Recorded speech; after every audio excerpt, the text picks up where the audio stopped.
Welcome to Module 1, Week 2, Part A. By the end of this week's lectures, you will have considered how contemporary mathematics may be different from traditional mathematics.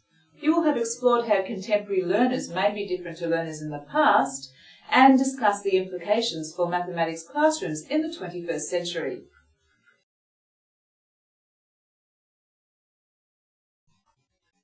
In their paper on the key influences on school mathematics for the 21st century, the AAMT discussed how our knowledge economy has resulted in mathematics becoming increasingly more important in our society, mostly due to emerging technologies.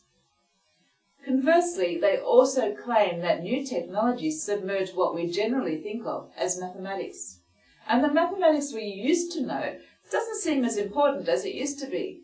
That is, there are a lot of mathematical calculations that we no longer need to do manually because technology is here to assist us.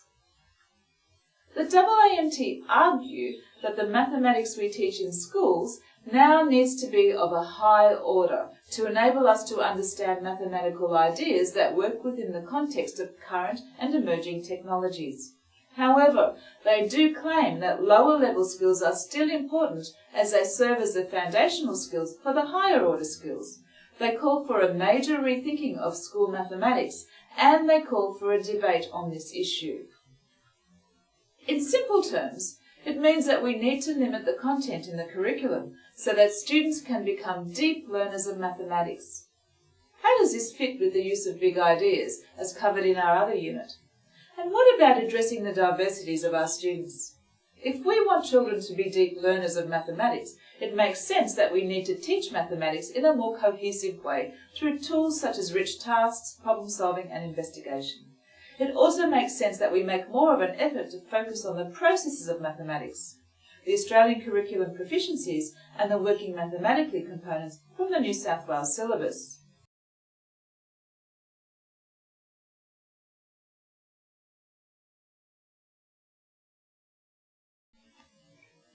Think about content such as long division, the 11 and 12 times tables. Do you know teachers who are still expecting students to learn these? Are teachers still teaching individual multiplication tables in isolation? For example, are they teaching the 4 times table in isolation from the 2 times and the 8 times? Do you think these teachers are incorporating the working mathematically components into their teaching? We also should ask, are there teachers who are not teaching more current content? For example, in recent decades there has been an increased emphasis on mental computation and a decrease in the emphasis on formal written algorithms. There has also been a significant increase in the emphasis of statistical reasoning in the primary school. Are all teachers embracing these changes and incorporating them into their mathematics teaching and learning?